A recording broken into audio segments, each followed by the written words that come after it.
This conference will now be recorded. Okay, good evening, everybody. Belated happy 4th to people who are watching the recording, and to anybody who didn't get my 4th of July greetings. Hopefully it's a little bit cooler out east. It isn't any cooler out west. I think it's 104 here right now as we speak, but it's the humidity's okay. That's not going to stay this week. We're getting rain this week. Temperature goes down and the rain comes in, which is sort of a good thing, but less comfortable. Okay. Quick acknowledgement to our current sponsors who are Novartis, Blue Earth, Foundation Medicine, and Telix.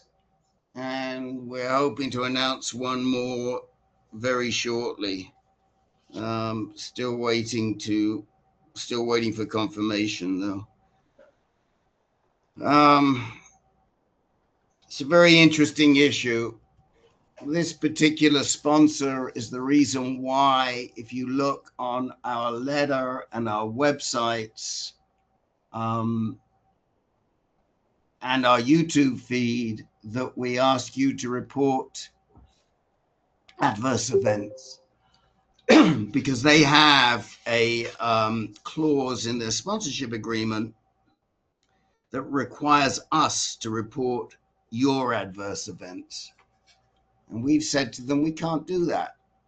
A, because it's not up to us. It's up to you to report them. And because we don't have the expertise to report their expert events. Present medical company accepted. And they did not fund us last year. They did fund us the year before that.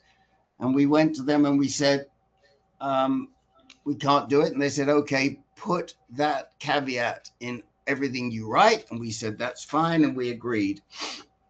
There was a change in how the money got doled out and the people, and they didn't fund us last year. And this year they've agreed to fund us, but they've told us we've got to report their events. And I said, we can't do it. And they said, well, you have to do it. And they also told me that HIPAA exempts us from reporting your adverse events, which is kind of interesting. So I couldn't use HIPAA.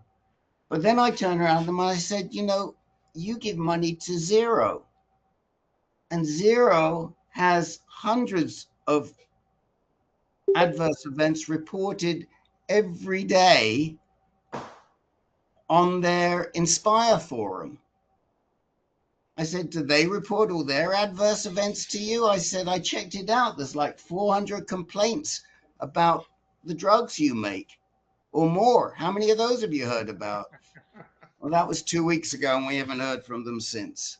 So, my guess is, I don't know, but I doubt very much whether our brother in Alexandria, Virginia, reports their adverse events. So, they got to treat us fairly. So that's the story.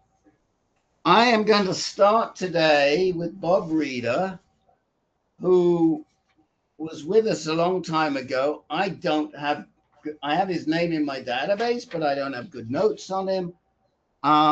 So we'll treat him like a newbie. He may not actually have been in this group. He may only have been in the low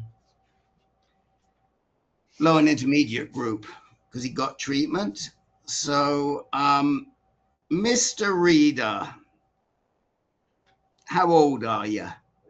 67 this month. Okay, happy birthday this month. Thank you. And I don't think you're a veteran. Is that correct? I am not. That's correct. Right. And are you still in Eden Prairie? I am. That's in Minnesota, for those other places wondering where that is. That's right. And for those of you who have been with us since the beginning, that's where we were incorporated, because that's where Rob Baniscus, God rest his soul, lived. And he did all of the work to get us incorporated. And So we started off as a Minnesota corporation out of Eden Prairie. Do you remember how you learned about AnCan in the first place?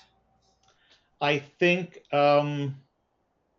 after I knew that I had prostate cancer, I just did a web search, and you turned up.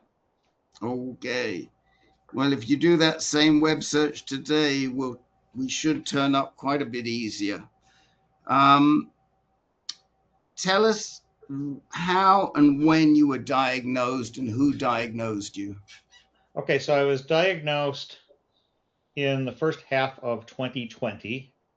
And if you're remembering, that was during COVID. You are correct. Yep. So I was diagnosed at Mayo, and this followed tracking my PSA. And it wasn't necessarily the PSA itself was high, it's that it was increasing at a pretty fast clip. Okay. So I did my consulting and imaging at Mayo. Biopsy showed Gleason 5+4, but also showed that it was contained, so I elected to go with surgery. And so I had a radical prostatectomy in, well, just 6 years ago this month, 20th of July, 2020. Okay, and who did that? Paris Shaw in the urology department at Mayo. Okay. Okay. And it was robotic. I'm guessing most prostatectomies are today. Maybe I don't know, Yeah. but I'm just. It's a good guess. And what was your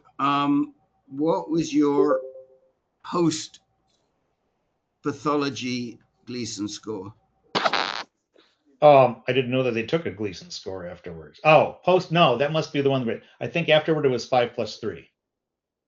5+3 afterwards. Okay. Yeah. 5+4 before, 5+. That's why I have a different score. I didn't know what that was. Now I do. Now you do. Now, did they do with that 5+4 that became a 5+3? Did they do any scans? Beforehand, yes, but not later. And did they find anything? Beforehand? Yeah. Well, they did. Did they do a PSMA scan at that time? They may not have done. It was a bit early. No, that was just done more recently because PSA remained undetectable for 5 years. Okay. And then just reappeared and climbed to the point where we did the PSMA PET scan and an MRI within the last month. Okay, so you stayed undetectable until what year? End of 2024 for sure, maybe into 2025, because by that point they were only taking PSA draws every 6 months. Okay, and you were still being monitored at Mayo? Yes. And what what is your current PSA? 0.22. 0.22. And at what level was it when they did the PSMA, when they did a recent PSMA and MRI and everything else? That's the most, they took it that day. Right before that, it had been 0.21. The day of the scans was 0.22. And that was a month ago? Within the last month, yeah. That's perfect. And that's good information. And what were the results of those scans? So they showed evidence that there was a biochemical recurrence around the seminal vesicles. But there was nothing in the lymph nodes, nothing in the bones. So the evidence is that it hasn't spread. If it's back, it's localized. Okay. And who is leading the charge for you in terms of your treatment right now? Well, it's still my team at Mayo, but of course, if I'm going, they recommended salvage radiation therapy. So I'm 90 minutes from Mayo. I'm not driving down there every day. So the point I'm at now is consulting and interviewing oncologists and trying to identify somebody who has a lot of experience with radiation for prostate cancer. And once I decide on someone, I'll connect them with Mayo and we'll expand the team at that point. Okay, so So what I'm hoping to get tonight is just if anybody knows of people they can recommend or we can recommend here. And the other thing is just walking into salvage radiation. What don't I know that you all know about these? right. So those are my big two topics tonight. I think we can help you. Now, have you ever had any genetic or genomic testing? Not specifically for prostate, no. Have you had genetic testing to see if you have any inherited mutations? No. Okay. Well, we strongly recommend you get that. Do you have cancer in your family? Colon cancer and liver cancer, yes.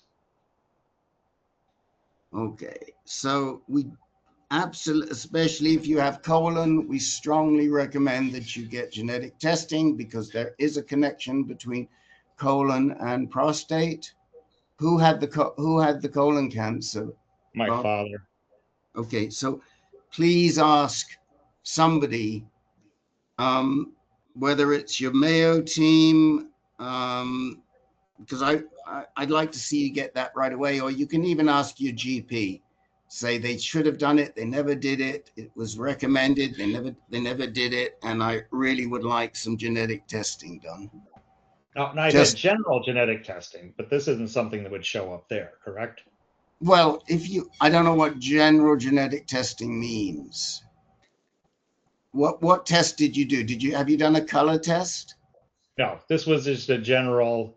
We like to run a blood test and look at your sequence for general research purposes. This wasn't part of my treatment. This was just a call for.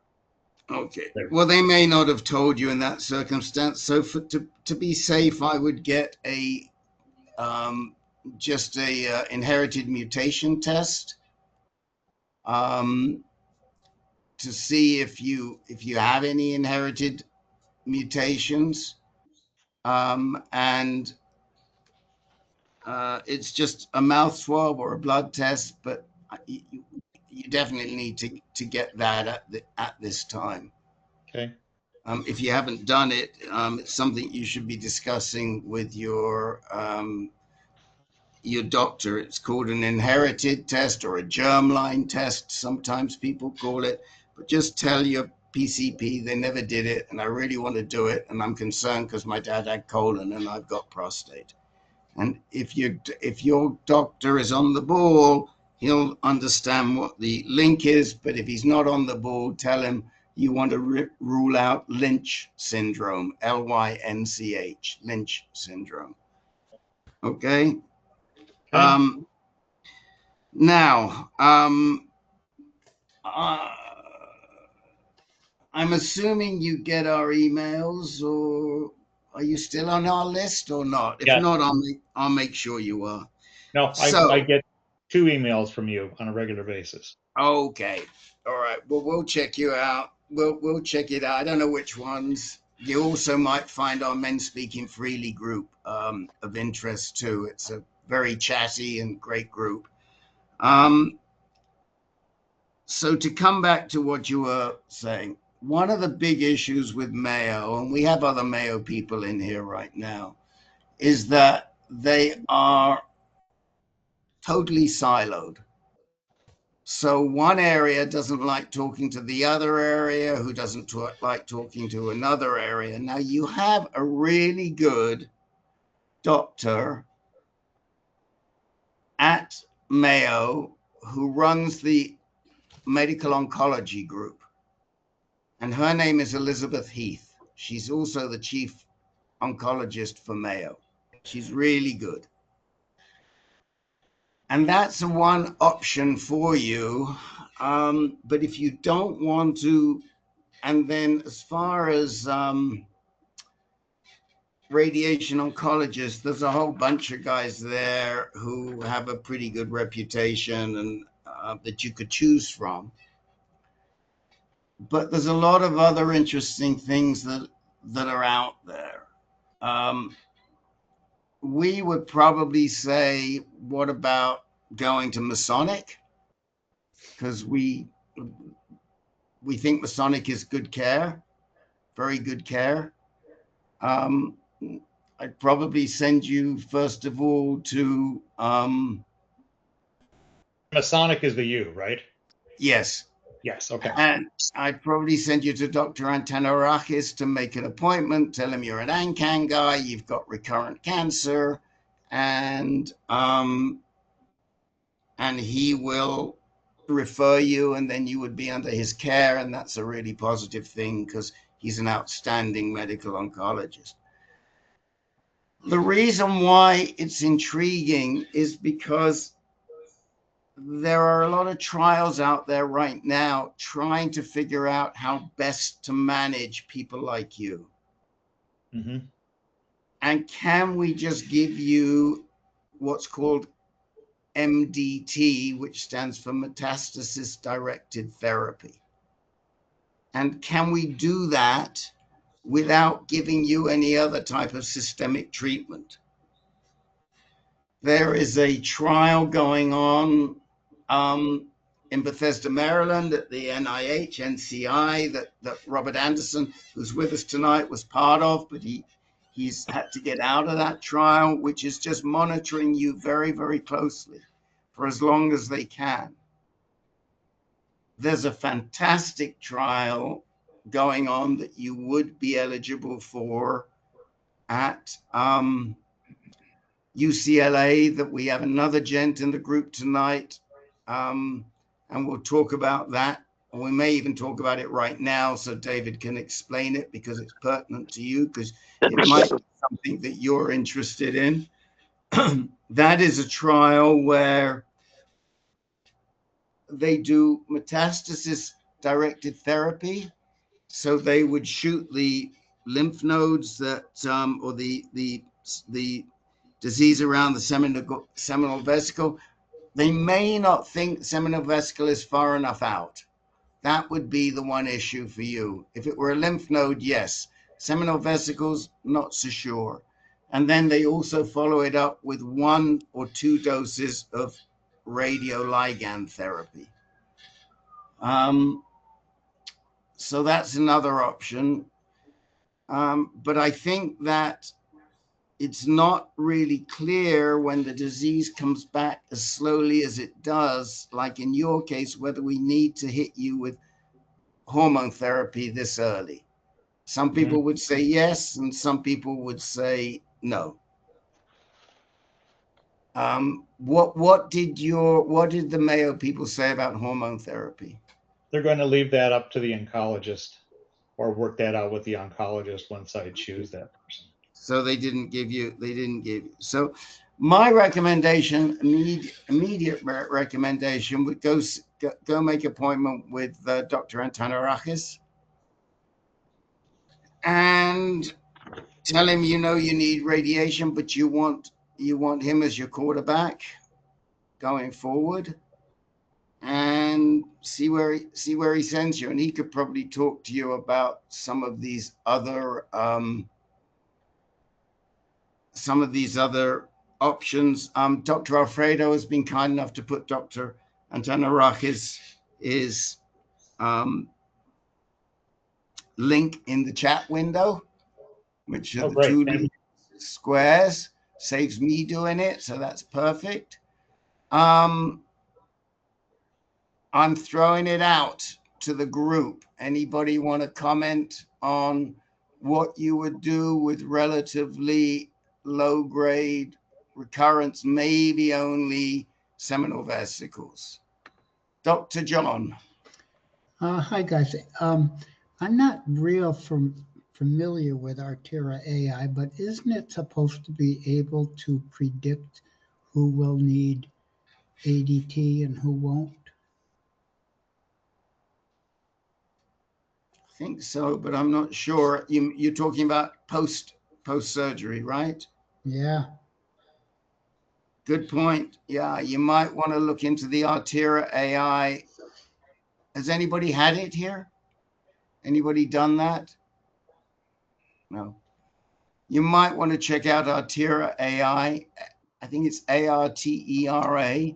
You send them all your information, and their AI takes everything into consideration and gives you a result. Len. Oh, I'm just stealing from Dr. John. I thought he had a great question he put in the chat, which was, if he had a prostatectomy, why didn't they remove the seminal vesicles? Isn't that? Oh, yeah, I didn't see that in the chat.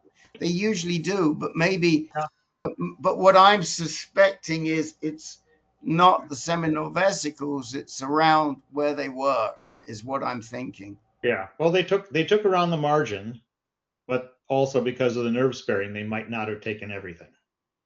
But they remove the seminal vesicles originally? Yes. Yeah. So we're not exactly sure where this is, but it's localized. But if depends how far away it is, as to whether you'd be a candidate for ANDROMEDA, which is the name of the trial at UCLA, ANDROMEDA.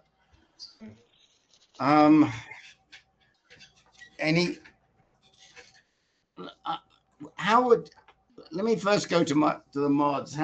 If you were in the situation, knowing what you do, what would you do today if you had a recurrence that wasn't a significant? It was a recurrence, but not super significant.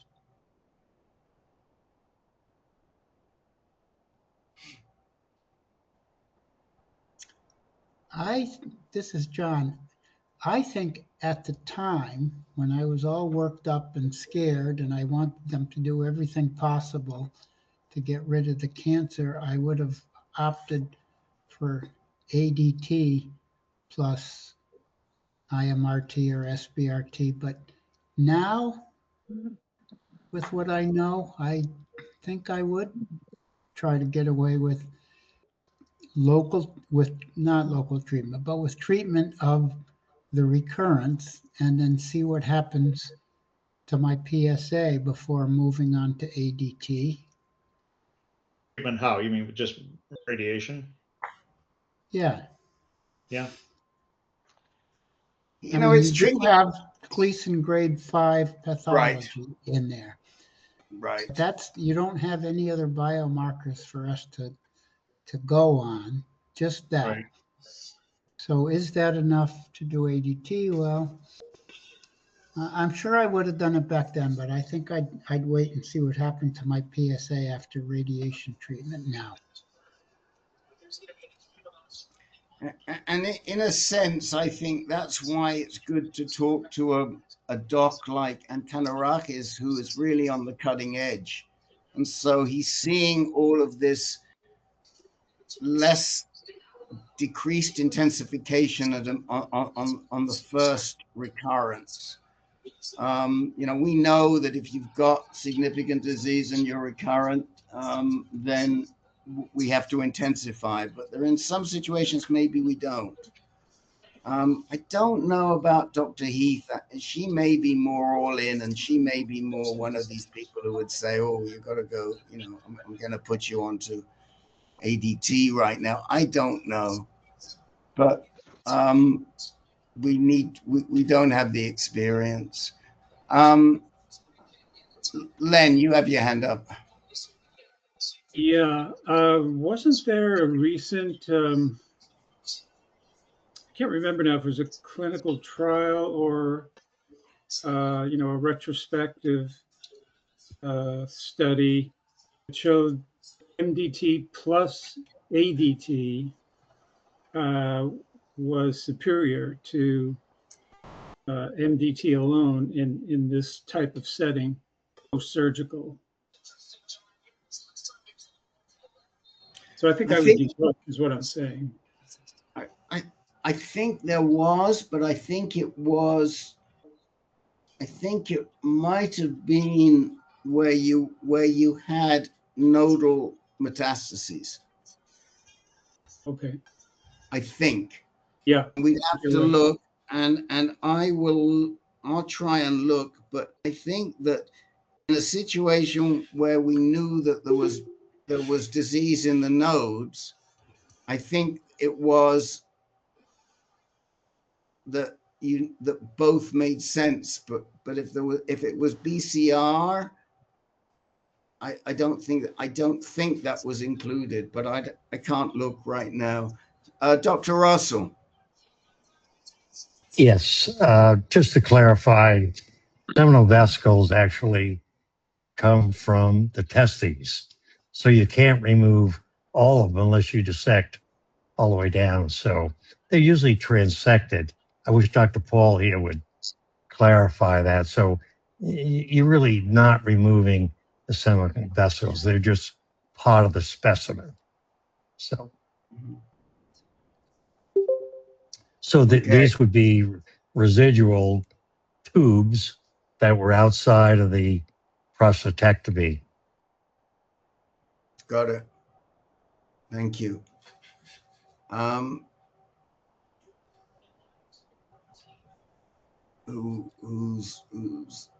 Yes. Okay, well, anybody else have anything that they'd like to add to this conversation? Dr. John. I pulled up a paper that in response to Len's idea here, but it's a terrible copy. So SBRT plus ADT versus ADT alone. So the SBRT versus 6 months. Let me look at this and then I'll write to the organizers if I can make some sense out of it. It's radiotherapy plus or minus ADT we're looking for. And I think this might be what Len was looking for. I'll get back to you. What's the date of the paper, John? Well, I've got GetTug GTUG PO7 2024. I've got one that my copy eliminated off the edge 2025. Okay, well, 2025 might be the one that. So I'm also sending you Bob's.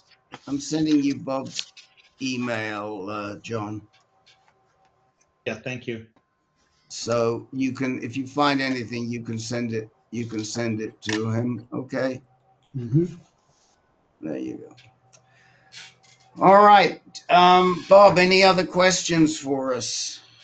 Just in general, walking into this, what effects will I see? Assume I'm going forward with the salvage radiation.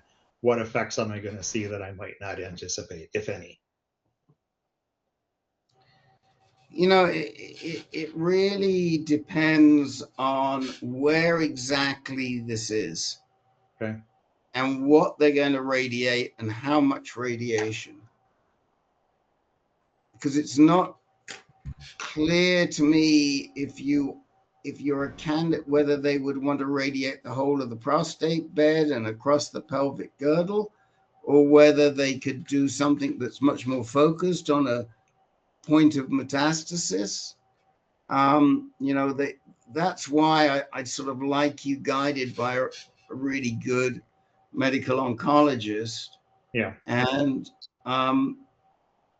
you know, some guys may say, oh, we can treat what you've got with SBRT with 4 or 5 shots, but I'm thinking that in a situation like yours, they're probably going to say more like 25 short-term small fractions. How many did the urologists, the uro-oncologists talk to you about? How many treatments? He estimated 5 days a week, 5 to 6 weeks. Yeah, that's the sort of the 2025 right scenario, which I probably think is more likely than SBRT in a situation like this. Mm-hmm. And it would be more widespread. You know, it would be more widespread. If it were more widespread, what sort of side effects? It really depends. It really depends whether they're going to radiate close to the rectum, and I can't tell you. Okay, so I need to get more information. I need to talk to. Yeah, you need once you've got your once you got your radiation oncologist picked out, then we've got to find out exactly where the field is. That's the question. What field? Where are you radiating? Understood. Right? Okay. Because if you are 5+4, the thing is you're moving up really slowly. That's an important factor as well. Mhm. So, but come back to us and we can throw more light on this. Okay, great. Thank you so much. It's a pleasure. Appreciate it. All right. Well, this is a great one to follow up with. We're going to follow up with you, Bill Lawler. I introduced Bill in the last time around, and if you remember, his disease took about 9 years to come back, and he never had any treatment in the first place. So he was watching his disease and watching, and it never really moved that much. But by the time his PSA got up to 16, is that right? I don't have my notes open on you in front. But by the time his disease got up to that point, there was a metastasis in his iliac bone. And so we thought he might be a candidate for ANDROMEDA. And I reached, and Dr. Chowdhury said he went to see Dr. Chowdhury, who is very conservative and doesn't like to give men hormone therapy if they don't need it. And Dr. Chowdhury said, oh no, Bill's no candidate for ANDROMEDA because he's de novo metastatic. And I said, as did Dr. John when I told him the story, how can he be de novo metastatic? He was diagnosed in 2000 and whenever it was, 17. And he wasn't metastatic in 2017.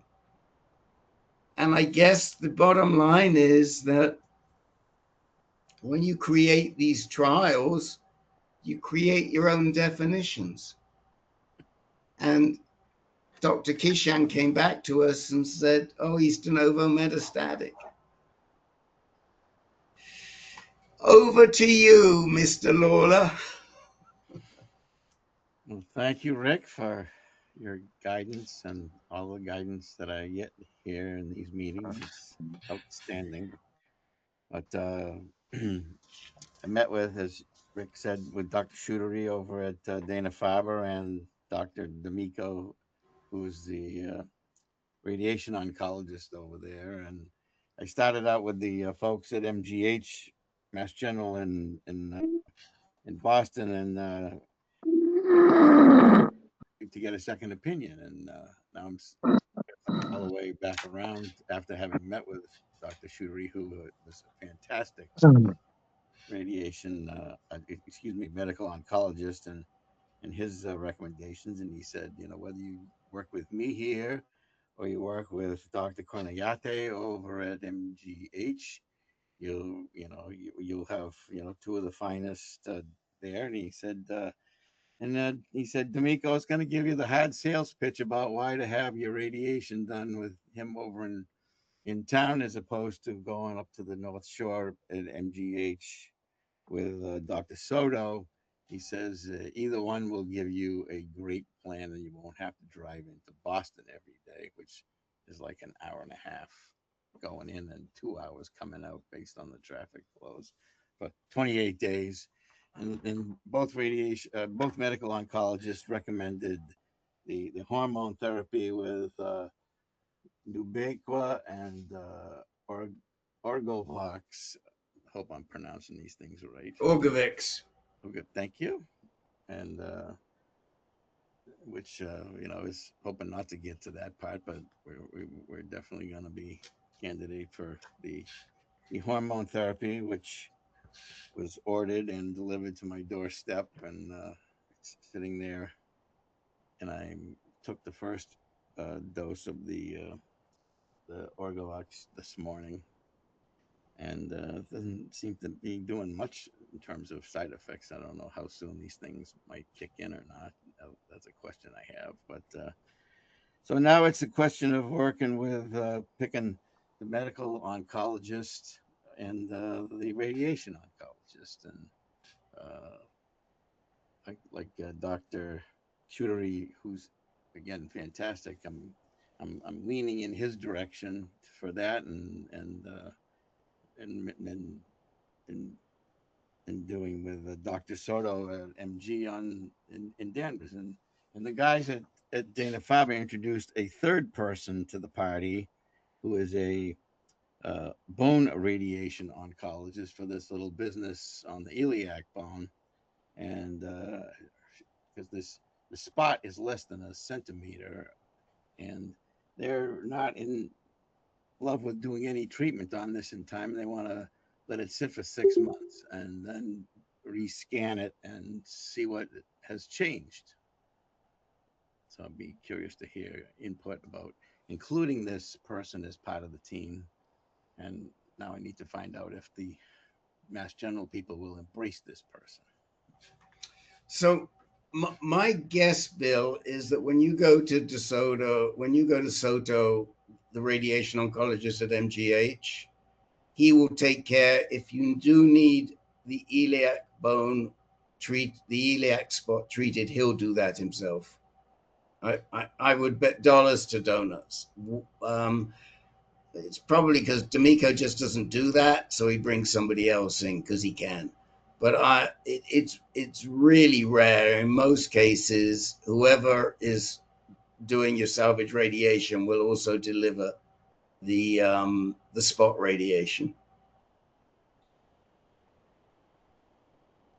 Okay. Then. Anybody else in the group ever had a situation where they had a different doc doing salvage radiation to the one that was doing spot radiation?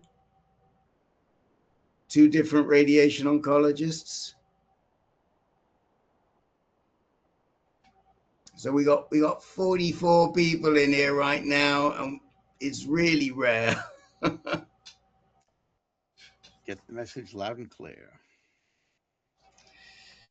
Anybody in the group have any thoughts for Bill as he starts what hopefully will be no more than 6 months, but it all depends on how that iliac lesion responds. So it could be extended to 18. And anything he should be looking out for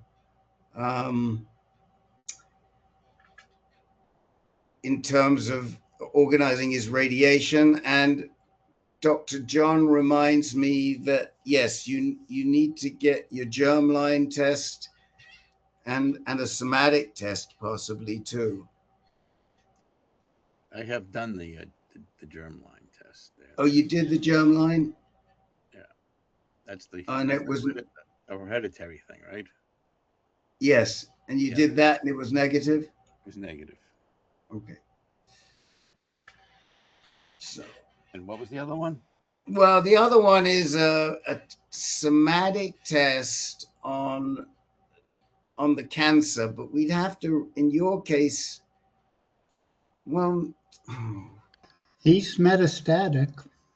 he's metastatic and they really could do it, but they need to do it right now before your PSA falls. They need blood like tomorrow. Because at 14 and a PSA of 14 and what's your PSA right now? Well, actually, it's dropped. It's now down to 12.3. The highest it was ever at was 14.73. Okay. Well, at 12.3, they might get a result, but I would call Chowdhury. I would send a note to Chowdhury immediately and say, we won't tell him you've taken one pill, and say, before I start the hormone therapy, should I get a liquid biopsy? A liquid biopsy. Yes, because guidelines say you should, but then he may say, but well, not really, because we're not even sure if that iliac is a real thing. Do you remember what the PIRADS or the SUV was on the PSMA? Yes. I have a note that it was only 2. Oh, that's right. I don't know if that's correct or not. 2.8 SUV. Yeah, 2.8. That's right. You're right, John. So he may say, well, we're not really sure what's going on there. So How is that harvested? well, it would tell us if you are carrying any strange mutations. Oh, but so it's not going into the bone to get it. I would, the likelihood in how slowly you've recurred over the years is not high, and the PIRADS and the SUV being low, but don't know.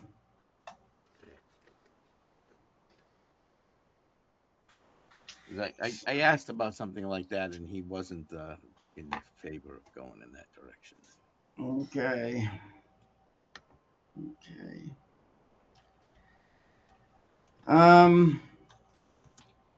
So what other questions do you have for us right now, Bill? When do the side effects of taking these hormone therapies start kicking in? Probably with the Orgovyx, I would say. Well, I won't say. How any guys here started on Orgovyx, not on Lupron or Firmagon or one of those? Did anybody start on Orgovyx? Okay, and Sam, how long? Somebody else. Okay. Okay. Probably within 30 days. So anyone else started on Orgovyx as opposed to Scott? How long did it take for it to kick in for you? 2 weeks. 2 weeks, yeah.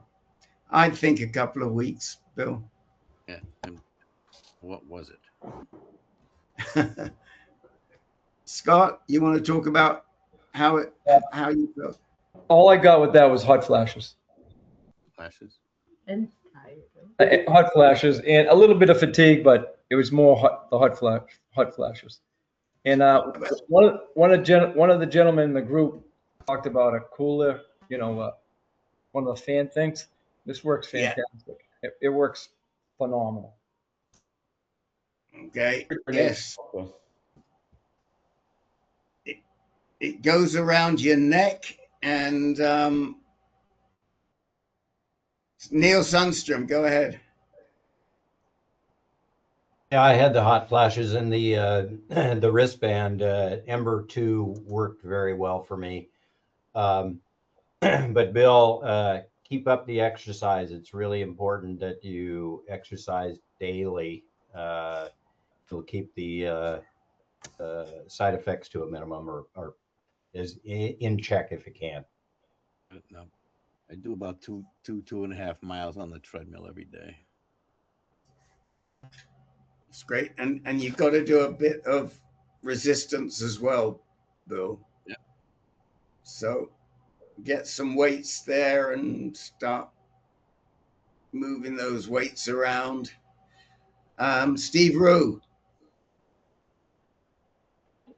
I just had a question and a statement. On the Orgovyx, Bill, did you take a single pill, or did you go with the loading dose that was recommended?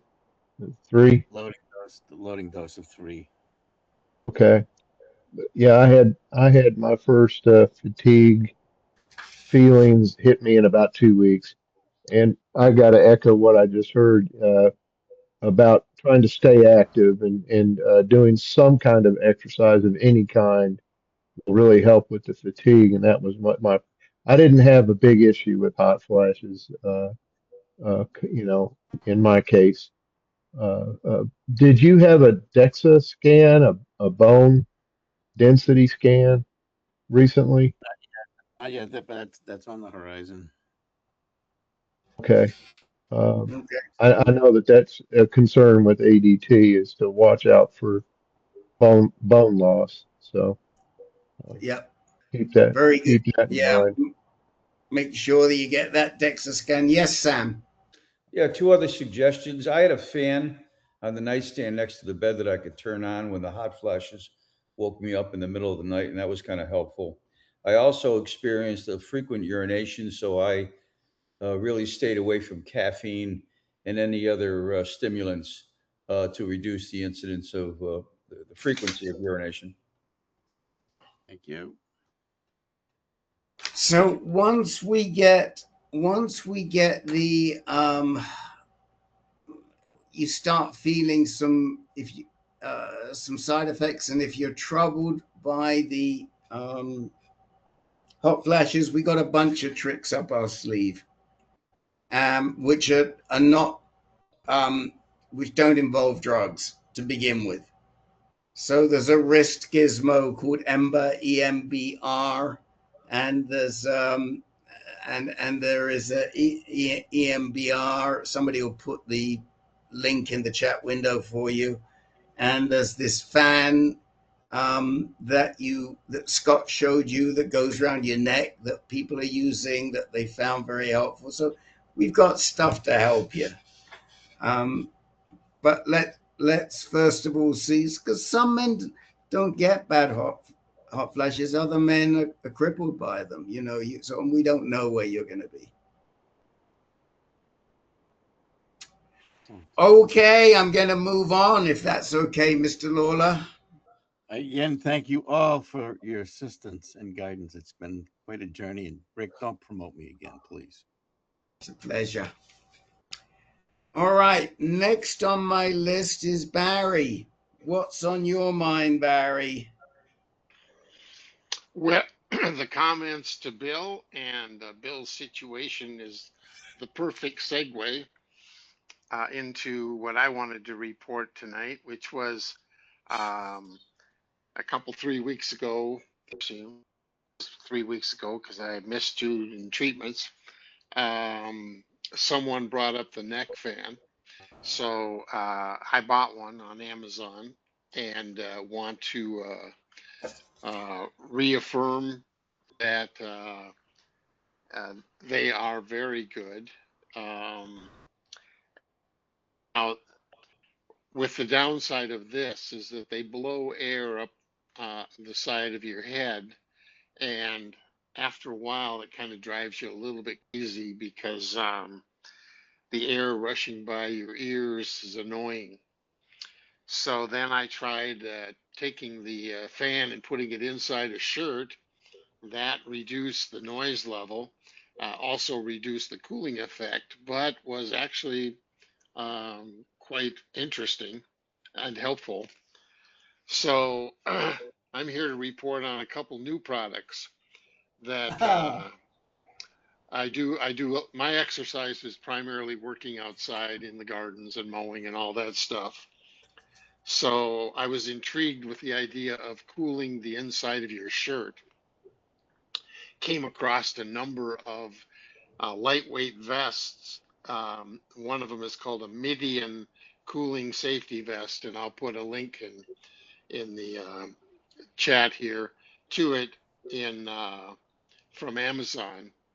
And if you're doing work outside, if you're running or doing anything where outside heat exacerbates your hot flashes, this thing is like phenomenal. It basically wraps your entire core with a lightweight material, and then it has two fans on the sides, runs off of a battery. It's about $100, and it inflates the vest around you, and it has a tube in the back. And the tube in the back channels air up through the back of your neck. Does a phenomenal job of cooling off. And to give you an idea, I was working so hard the last couple 3 days that I had to change clothes 3 times because I was literally wet. and but the vest worked perfectly, never got wet at all. So, you know, now it only comes in fluorescent green. It's not exactly something, you know, you're going to wear out to dinner. But for cooling purposes, I got rid of that venlafaxine or whatever the hell they prescribed to me. And this thing works great. The second thing is that's a segue to Sony is now coming out with a nifty little device called a Rheon. And it's being launched at the end of this month. And it's a miniature version of the vest. So what it does is it just has a cooling device that sits in the back of your shirt and pulls cool air up through the back of you and then vents it through the front and out your neck. Haven't tried it, haven't bought it yet. I'm on the order list, but I'm pretty excited. It got really good reviews in preliminary testing. So neck fan, cooling vest, and Sony's new product, which I'll report on quickly because I'm on the waiting list. Mechanical cooling is, from my perspective, is way the hell better than taking these damn drugs to control hot flashes based on the negative impact I had. That's it. So I'm done. thank you for the research. I am familiar with the Midian vest, although I've never thought about using it for our guys because they talk about it quite a lot in the MS group. Because people with multiple sclerosis have significant body temperature issues, keeping their body temperature at the right level. And so I've heard them mention it in there. And I am going to tell them about this Sony Rheon when we have our first meeting next week. I've got to remember to bring up the Sony Rheon.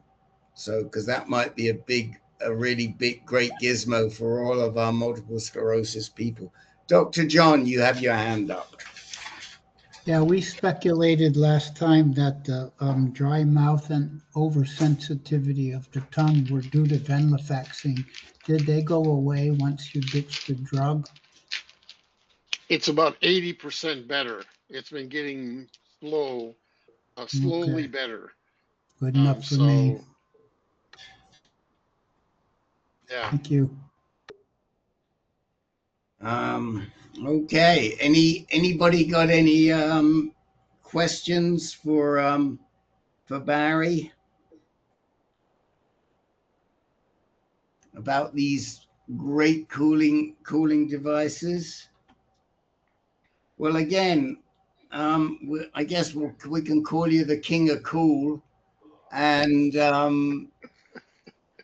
we'll see how we do, but just keep us posted. Look, Dr. Alfredo's already put a link in for that Rheon thing, which is great. Thank you, Dr. Alfredo, because I will forward that to my MS moderators, and they will be very thankful to me for this. Thank you. All right, I'm going to keep moving on, and next person on my list is Dan Moore. And Dan, how are we doing in terms of communication with your doctor? Well, I put a note in the portal and told him, say, look, it's been almost a month since I had, blah, blah, blah, and I had no response, and, And so she called me up again. She said, look, we had problems getting the other scan that you had. Wait a minute. Who is she? Because your doctor's a man. Your doctor's Declan Murphy. Yeah, the lady who monitors his email and stuff. And yeah, she said we got all the scans because I called the place that I had the scans taken in December. I asked them to push that to Dr. McHugh, and they did that. They said it had everything they need, but however, the radiologist was on vacation, and that's been the problem, and he needs to talk to the radiologist. And so she scheduled an appointment for me on this Thursday.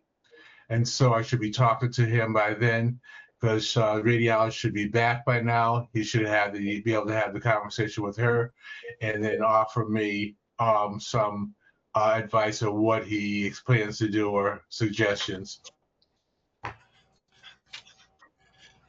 I mean, it's incredibly disappointing that it's taken them 3 or 4 weeks to get back to you when you have significant metastasis. It's Right. hard for me to believe this goes on at a hospital like Memorial Sloan Kettering. If it were me personally, I would put a note in my record. I would put in the portal, I just want to say I'm really disappointed it's taken so long, because I have significant metastasis, and it just isn't good, it isn't acceptable. Because if it's in the record and something else comes up, it's there, and you can say, look, we had these issues before. But you know, and there is that link that we gave you for the patient navigator, the ombudsman, I think we gave it to you. Len provided, I think it was Len who provided, somebody provided it last time. Yeah, I don't have that. I think I actually sent it to you, Dan, if I remember correctly, because it came in and I think I sent you the link from MSKCC. I'm almost certain I did. So it would have been a personal email from me, from you? I would have sent it to you, yeah. Let me just see. Yeah, I don't have that.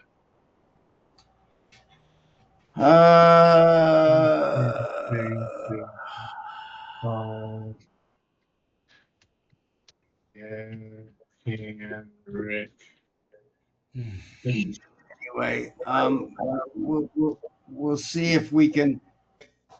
We'll see if we can find it again. I'll put it. Let me put it in the. Let me put it in the chat, because I'm pretty sure I saved it to Len. Was it you that gave that to me or somebody else? Oh no, I know it was. It was Ben Nathanson who gave it to me. That's who it was.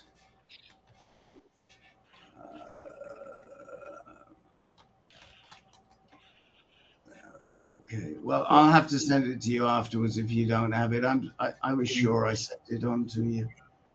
I was sure I sent it on to you, but because I can't look. Okay. So, all right. So there's really not much to talk about until we can get you to this Gent, right? Until we get you to Murphy, rather. Yeah. Yeah, so I should have that conversation with him Thursday. So okay. If I have more to report. Yeah. And the patient navigator would be able to at least consider assigning me to another doctor. Yes, that was the reason. That was the reason we sent it to you. Yeah, because I have notes from our calls, and I checked my email from you, and I don't have anything. All right, I'll look afterwards, but okay. I will look afterwards and see. But Ben definitely sent it to me, and we can try and get it from Ben again. I can't. Unfortunately, whilst I'm moderating, I can't track it down. It's no problem. That's okay. But I'll make a note. Needs patient navigator, and I will find it. Okay, and any other MSKCC people here who might have any words of advice or help for Dan? Suggestions? Okay.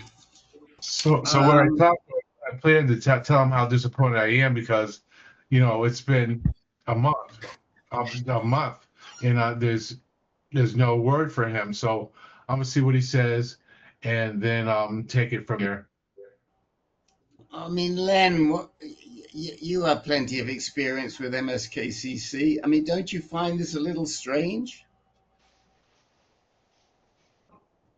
Yes, definitely, but it's not unique. As I recall, Kang, also seeing Dr. McHugh, had some kind of ridiculously long delay in the communication between the radiation oncologist and the medical oncologist, Dr. McHugh. Very poor communication between them. Sounds like Dan's going through the same thing. So it really does shake my faith in MSK.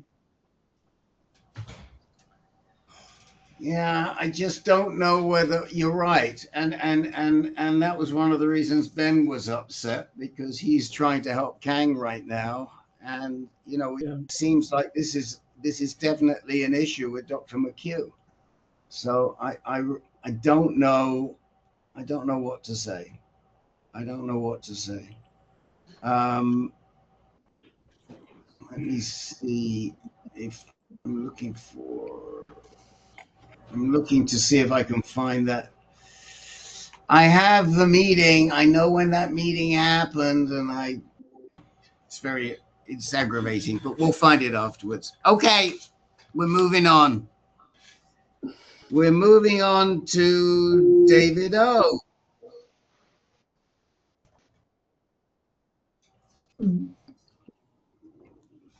David up.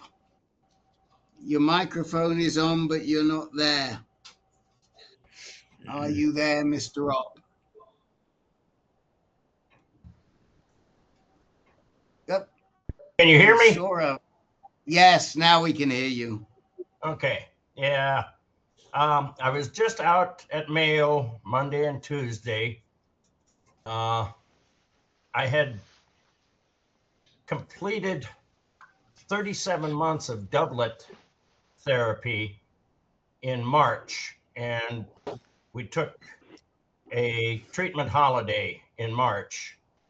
So my PSA beginning of this week was less than 0.10.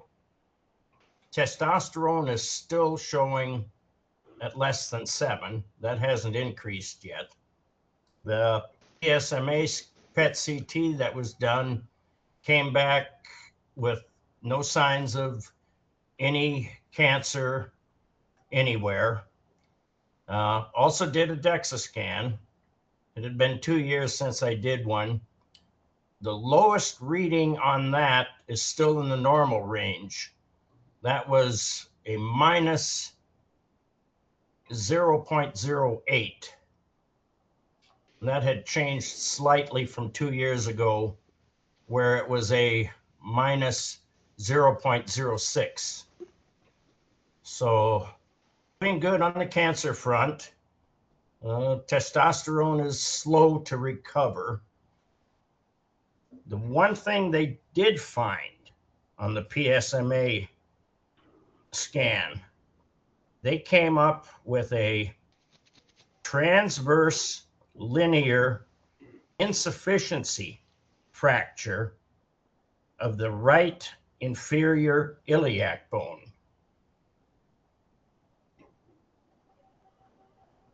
And they're suggesting to watch closely, and there has been some pain kind of related to that in the hip and lower back. So I do have an MRI scheduled, a pelvic MRI and a lumbar MRI for the 16th of July. Yeah, I'm not sure how they could see that on a PSMA, because on a PSMA scan, one of the problems is you can't really see what lights up in terms of where exactly it is, and a fracture wouldn't light up on a PSMA scan. It did show up as a small white area, very low SUV number. And when I had a fractured rib, that also showed up on the PSMA scan at that time. Well, it might not be the PSMA scan it's showing up on, but the CT scan that they do concurrently. Yeah, it'd be on that. There's a concurrent CT scan that they do, which helps locate the whatever they see on the PSMA, and maybe they could see it on that. Dr. John, you have your hand up, and Dr. Alfredo. Dr. John first. Yeah, you kind of said what I was going to say. I was talking to the nuclear medicine technician at Victoria General a couple of days ago, and I said that I thought that the CT scans that are used to help guide PET scans were of fairly low quality, and she said no, they are diagnostic level CT scans, which surprised me. With that being the case, I think what Rick said makes a lot of sense. These scans are apparently quite able to pick up non-PSMA emitting, lesions. Okay. Dr. Alfredo. Well, I'm surprised both Rick and John, you guys are radiology residents now. That's exactly right. The PSMA might have lit something up, but nobody would say from that it was a fracture. You'd have to have some other image that would say, oh, there's a fracture. And then you say, oh, it happens to match up with some anomaly on the PSMA scan. So most likely it was a CT done at the same time. That's all. They're saying it was suggestive of, this fracture and needs to be watched further or looked into, with a better scan. Yeah. Or some type, like an MRI.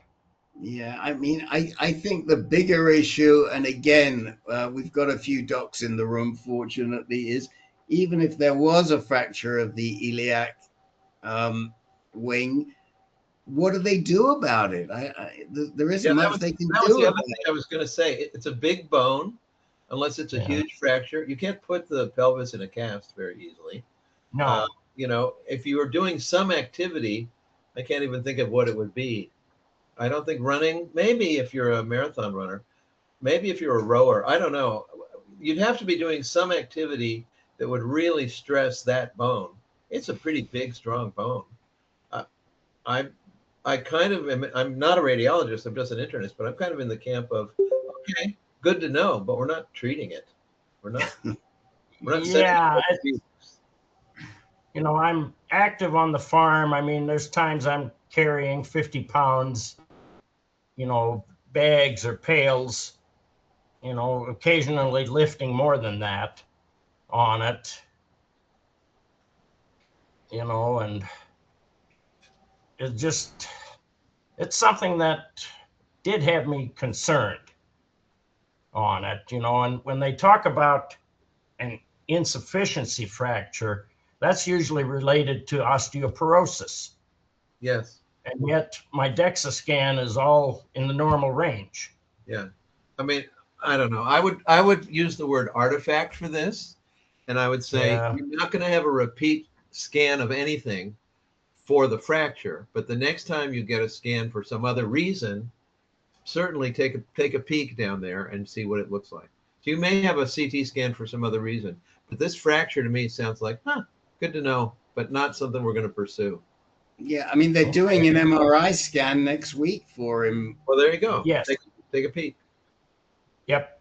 That was my concern. I spoke to my primary care PA after I got back from Mayo, and that was a joint decision to look into if there is something that is causing, back and hip pain. Anybody else have any experience with anything like this? Any type of minor fracture in their pelvis?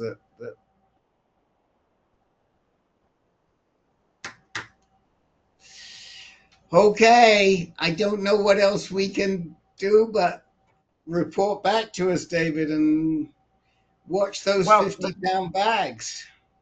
Yeah, the good news is the cancer is still no evidence of disease. Yes, I meant to say that to you. It's great, and you're not on any treatment, so that's really good. So, okay, I'm gonna move along. I'm sorry, Rick. I just let me just say one other thing, and then we'll leave that.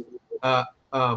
For David, if the fracture progresses, if some future scan says, "Huh, this thing is twice as long as it was before," oh, then you're going to see an orthopedic surgeon and say, "What now? What should we be thinking about now?"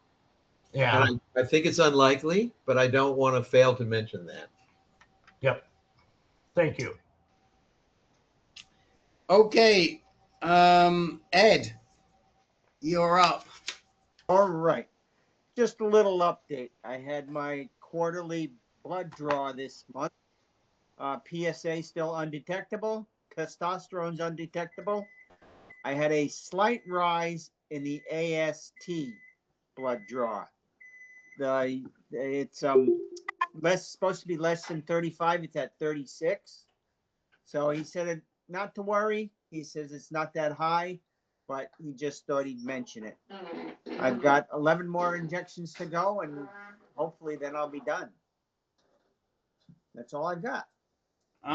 So wait a minute, 11 more injections. So yep. You're talking about these are Firmagon injections? Yes. Okay. And how long between the injections? 4 weeks, correct? Yes. Well, I would say you're doing just fine as far as those liver function numbers, because we've got a couple of people who aren't doing just fine right now. Right. And I saw that email you had out. That's what brought it more to my attention. yeah, we've had people who have had significant issues with those liver function numbers, and they're kind of waiting to see what happens next. Yeah. And that will be an indicator for them whether to go to add abiraterone back, because they stopped their abiraterone. It's actually it's our friend Jim S from Reno, and he just went on the doublet, and he's had to basically ease back on it, and he's back on Orgovix. He wrote me right before the meeting because he didn't think he could make it, but he'll be here next week, and he's back on the Orgovix, and we're going to see if that makes a difference, the Orgovix alone. And then if the numbers come down, he will add back some dose of abiraterone. But your numbers are they're right there.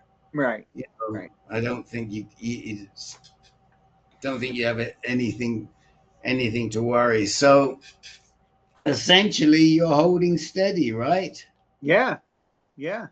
Everything. And how are you feeling, and how are you managing? The normal little hot flashes every now and then, some fatigue, but I keep moving, keep biking, keep exercising, working out in the garden, and just keep going. Right. Let me just say, Steve Roots, you said you got to move out. Yeah, I've asked you guys, please tell me if you have to leave early.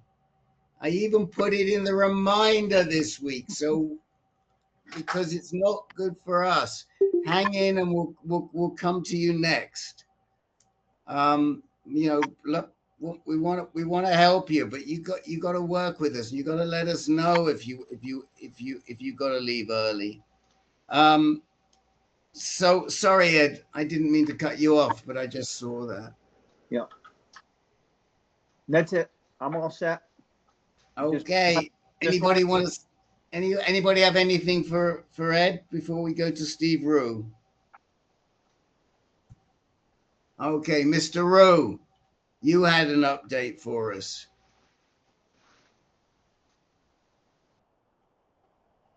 Did he leave? Yes, he left. Now, it could have been my bad and he didn't have an update for us and I put him down for one. So that is quite possible. But always, gents, if you know you got to leave early and you need time, please make sure we know so we can come to you. All right, now we're going to tomorrow. From today to tomorrow, welcome, Mr. Cavill. Bring us up to date, please. Sure, and I'm not really in those Canadian mountains up there. That was a while ago. Yes, so what he means is it's tomorrow in Australia. So look, I'm familiar with some of you from the other groups. I don't tend to attend this group all that often, even though I have advanced cancer, mainly because the sort of treatment options are sort of different enough that it's sometimes not relevant. And, you know, you talk about doctors in various places I've never been to. But like, so very quick background, I was diagnosed in 2012 with metastatic disease. I had intermittent ADT for the last 13 years. My most recent break was actually 5 years since I did chemotherapy in 2017, and I didn't start again until 2022. And so I'll be doing radioactive, you know, what do you call it, stereotactic radiation, like metastasis-directed therapy, as Rick talked about.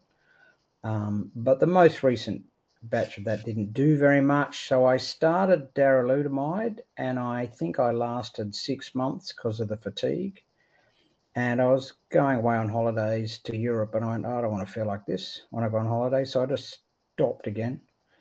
Told my oncologist when I got back from holidays, by the way, I didn't take the injection. So the ADT is Zoladex injections. I think you call the same name there, Goselerin, or however you say that. And as I said, darolutamide didn't last very long. Stopped for, looking at my list here, stopped for maybe an my testosterone took a year to recover. So hence my PSA took a year to recover. And then a couple of months ago, 3 months ago, I think I started, or 2 months ago, I started again. And this time we tried apalutamide because of the fatigue effects I was having with darolutamide. And this is what I was want to ask people about, my reaction to apalutamide was appalling. So in the first 3 weeks, after about a week, I started developing migraine headaches every day, nausea, bit of diarrhea, and like I lasted, I'm going to say 10 days, maybe 2 weeks on the medication. And I just stopped. I thought, this is just ridiculous. So I stopped and I saw the oncologist and she said it could be the statin that I'm taking. They interfere with each other. So I stopped taking the statin, started the apalutamide again, and that I lasted about 4 weeks this time, and I had serious gut issues, abdominal pain, to the point that one night I was awake from 2 o'clock in the morning or 1 o'clock in the morning to 5 o'clock in the morning with such intense pain that I thought, I've had enough. And I did see the GP and I was taking esomeprazole, which is a proton pump inhibitor, but that didn't do anything. And I thought, well, it could be a coincidence. Anyway, so I stopped the apalutamide. That was about 4 days ago, and the symptoms cleared up completely. So I'm going to say it was the apalutamide. So I'm very curious to know whether anyone has had such a shit reaction to apalutamide. I'm tempted to go back to the oncologist and say, I'll just go back to darolutamide. And before anyone suggests doing monotherapy, that no monotherapies like without the injections is not approved in Australia, so don't suggest that. Anyway, that's where I'm at. So anyway, I've stopped the apalutamide. I'm keen to do something, because ADT plus ARPI is kind of the, standard of care. So I don't want to do just ADT. Maybe that's what I have to do. But curious to hear anyone else's reaction to that. Well, we do know that there is an interaction between proton pump inhibitors and darolutamide. Ah. And we actually reported that to Bayer back in, it was about 5 years ago, one of our gents uncovered that. I would do a little research and see if the proton pump inhibitor has ever been reported having an interaction with apalutamide. Well, except that I started the proton pump inhibitor about 2 weeks into the symptoms, thinking that might actually help. And it didn't. It didn't help at all. So it was kind of a test to see if the proton pump. So I wasn't on proton pump inhibitors previously. Oh, okay. That was just from the GP. That was kind of, well, let's try this, and it didn't. Well, maybe it made it worse. I don't know. But the symptoms started 2 weeks before that, so it wasn't right. But yeah, the other thing, the other way to go. But I think you have you been on abiraterone or not? No. So that's another option, I guess. Well, it works a completely different way. Right. And it's not a blocker. It doesn't block the testosterone receptors. And so my first reaction would be, let's get away from the Ide Brothers, because you and the Ide Brothers don't get on too well. Yeah, okay. And what about doing Abby, which means you also will have to do some prednisone. Prednisone, yeah. But you may find that that's more tolerable. But this is, let's bring in some of the docs here, starting with Dr. John.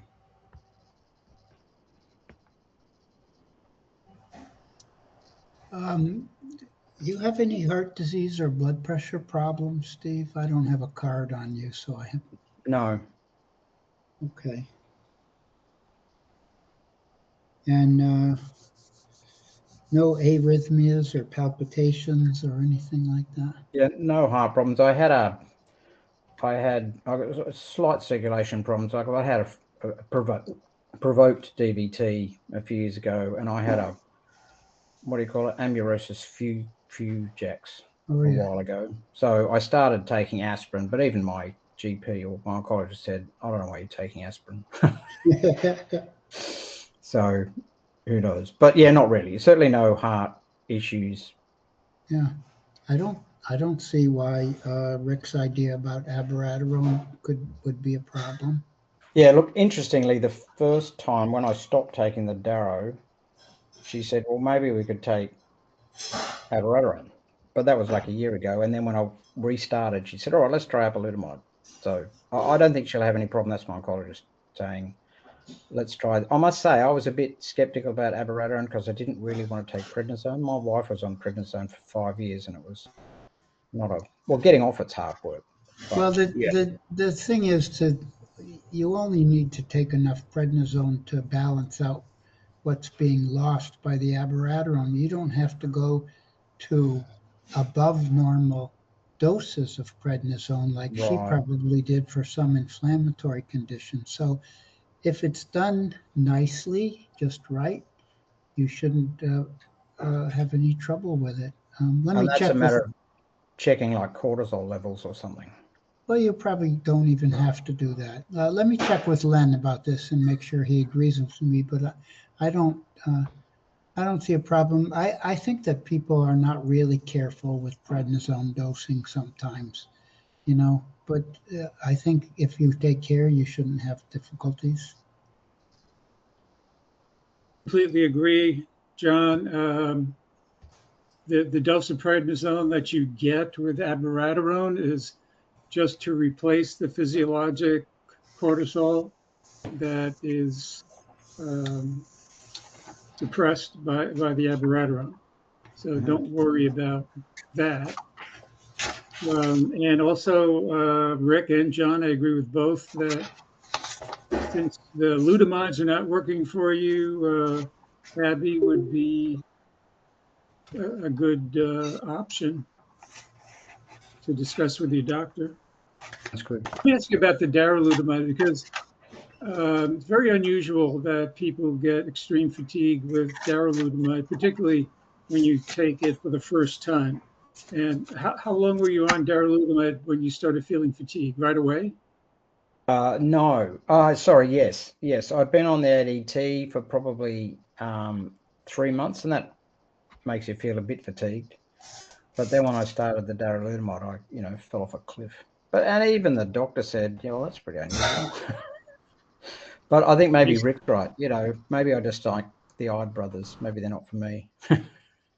Yeah. Okay. What's your current PSA right now, Steve? You said and I missed it. Undetectable. Okay, so you're under, and what was the highest it got to before you started the Zoladex? Now you're asking difficult questions. Yeah, but I know you have those charts. I know how much you like putting stuff on charts there. I'm going to say, actually, it's not printed up to date. I'm going to say 2. Okay. Well, there might have been 1. It might have been 2 when 2 when I did the darolutamide, and then then I stopped, and then I got back to 1, and that's when I started the apalutamide. Okay. But look, I respond very well to the ADT. Like, it knocks my PSA to nothing in no time. what I really would like to see for you, is I would love to see you take part in a radioligand therapy trial, because it might work so well for you and allow you not to use the hormone therapy. Yeah, no, I agree. Every time I research them at the moment, they all seem to be, the ones that are available to me are all for castrate resistant prostate cancer, and I'm still hormone sensitive. So there doesn't seem to be a lot about, and then I get excluded because I've done shit like chemo and so you end up, the trials tend to be aimed in the early state. They're now aimed at de novo, disease. Yeah. Metastatic. And of course, I've had so much treatment that they don't like me because I muddy the data too much. Well, you go back and ask your buddy Mike Hoffman if he's got anything that he can think of for you. And, try and get to see the people, try and get to see Simone, see if they've got anything up their sleeve that might be good. That's where I'd really like to see. I'd love to see you doing some radioligand therapy. Anybody have anything else for Mr. Cavill? And congratulations on your ladies beating the English ladies. I saw that too. Hey, I wanted to say one thing about this darolutamide issue. Were you taking that statin at the time that you were on darolutamide? You mentioned you stopped statins later with abiraterone. I was taking the statin at the same time as darolutamide. I've been taking the statin for like a decade. Yeah, so the statins are completely like a class 4 drug interaction with darolutamide, certain statins. And some are like a class 1 or class 2 drug interaction. One was kind of serious. I was on 40 milligrams of, I forgot which statin it was. And I had serious reactions and exhaustion and leg rashes when I started my darolutamide, which is my favorite drug, actually. Just seems to be saving my life for many years. And I had to cut my 40 milligrams a day. Do you remember, Len, I mentioned this some years ago? I had to cut my milligrams to 10, and I added niacin. And I was able to get success with my statin and not have that drug interaction from darolutamide. Yeah, look, I was only on, I think she wasn't too worried. We watched my liver function, etc., but I was only on 10 in the first place. You were only on And 10? if, yeah, and so, you know, it's one of these Yeah. things where you go, she said, well, let's try stopping with the apple to see if it helps you get better. It didn't. But I spoke to my GP and I said, look, I've stopped the statin. I need to check my cholesterol. When should I check it? And he said 3 months. Like, just stay off it. Like, who knows? Maybe I don't need it anymore. So, you know, I might save myself a pill. But Yeah, but if it was only 10, I don't think that would be the because effect. You know, I think darolutamide potentiates the statin. There's some makes it statins stronger. four times, right? Yeah, that's what 10, I would but I was on understand. 40. I went down to 10, and that solved it. If you're only on 10, as they said on Saturday Night Live or wherever it was, never mind. Thanks, Larry. Sure, sorry. Len, do you want to say anything about that statin? Yes, to my knowledge, it is only one statin that interacts with darolutamide, which is rosuvastatin. Is that the That's one what you I were was on? on. Yeah, Okay. and we could. I said, why don't I just change statins? And she said, no, let's not do that. It's kind of a, you know, Okay. GP. Yeah. I could have, but I think given my Also, response, It was all sorry, Len. It was all statins, but rosuvastatin was the one that had the class 4 maximum reaction with. What was I going to say? Yeah, that anyway, that interaction would not cause fatigue from darolutamide. You know, as Larry said, it would simply cause elevated levels of rosuvastatin in your blood more than you needed.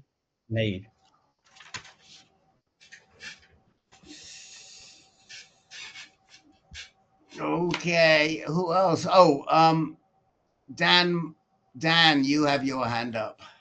Yes.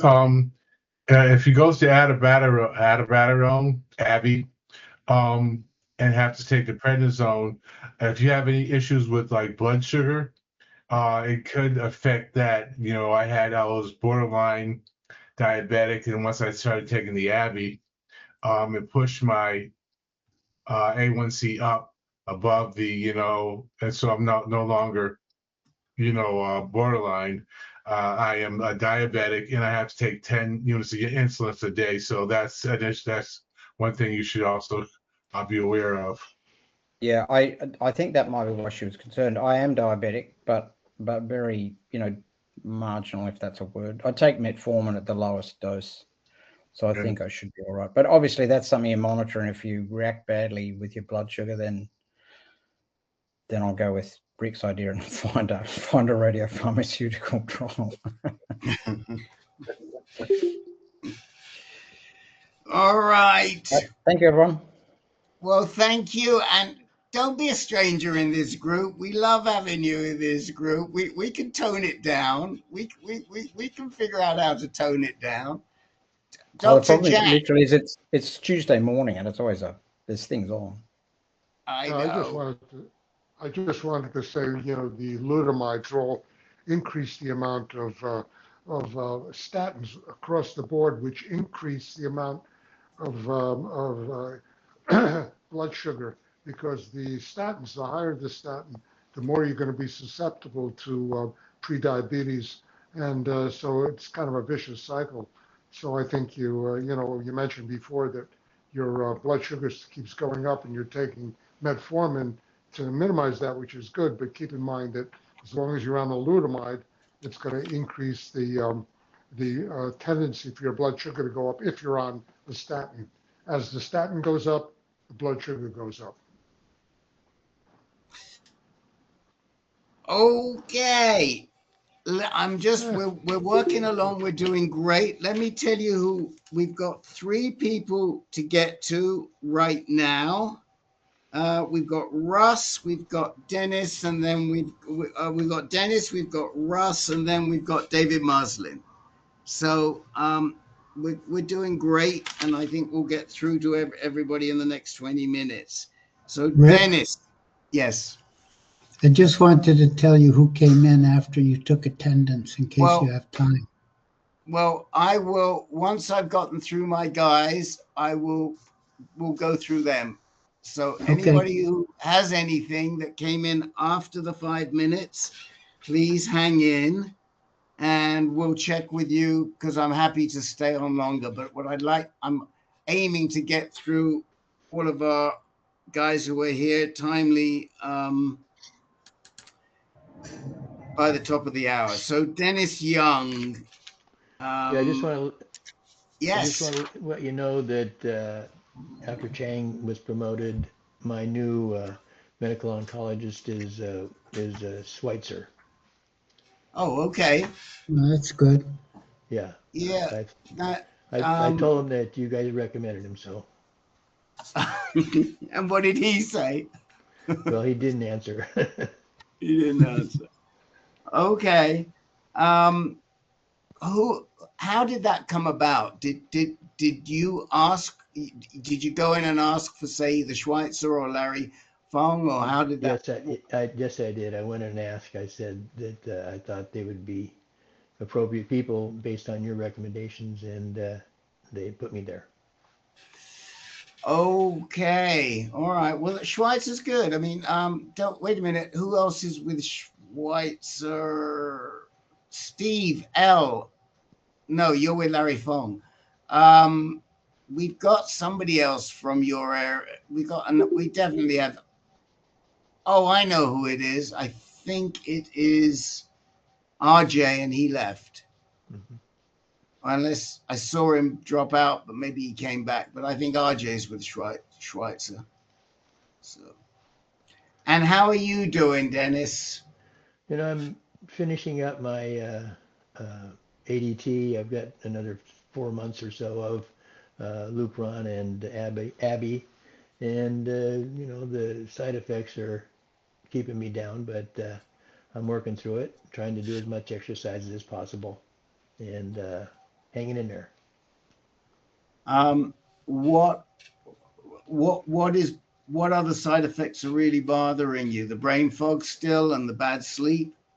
Yes, those two, and you know, just being lazy all the time. But I fight through it with exercises. It helps a lot when you keep active. Yeah. Well, I'm trying to think. I'm trying to think about this. The bad sleep. The bad sleep is related to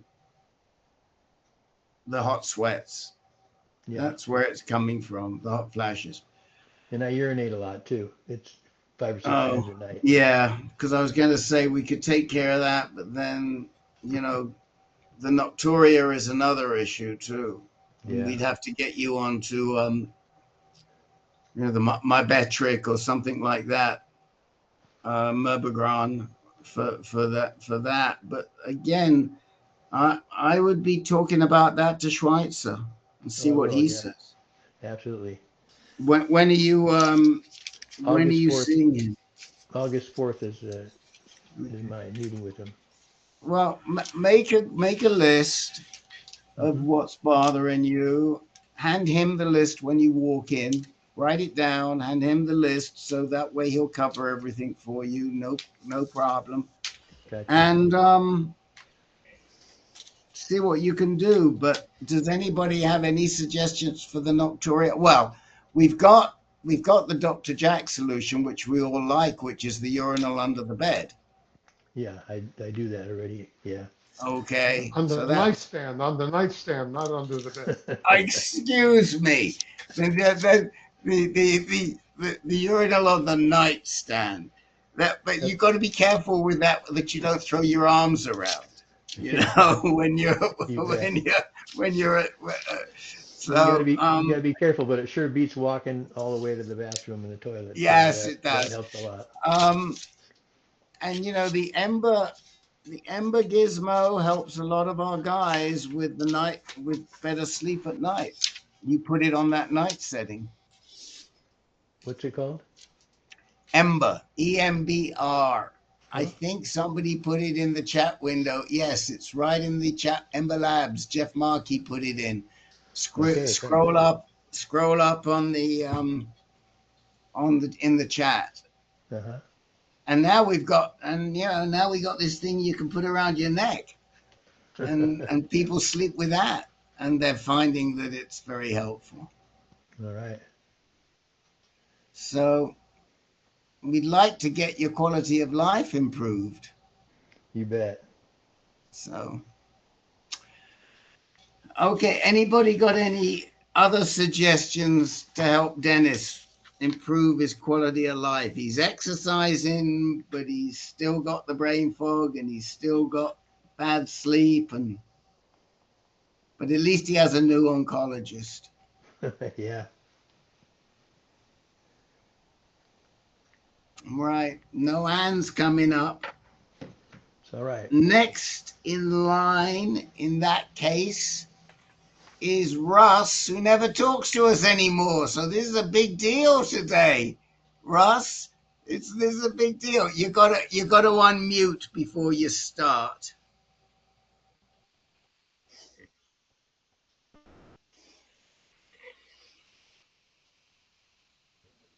Okay, does that work?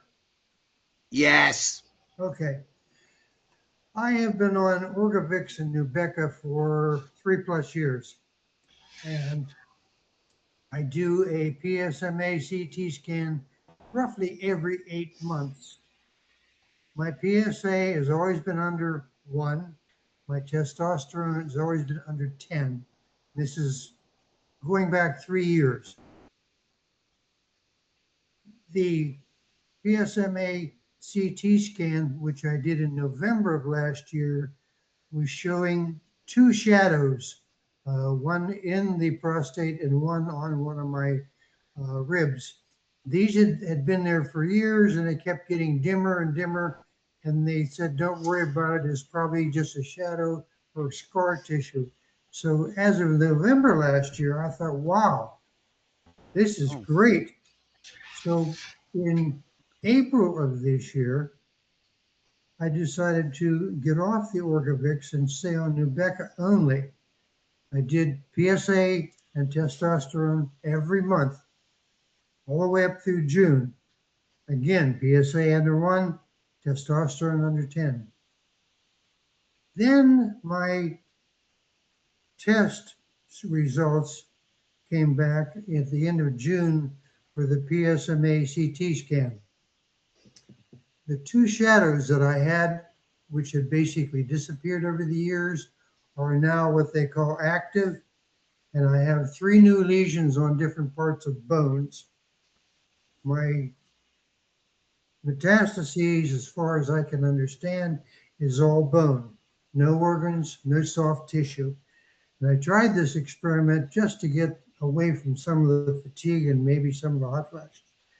But I'm sitting here in a quandary saying, what happened? I've been taking tests every month to make sure that everything is within boundaries. And even the PSMA testosterone test I did a week before the PSMA CT scan was in line. In other words, less than 1 and less than 10. So I'm sort of sitting here wondering, now what?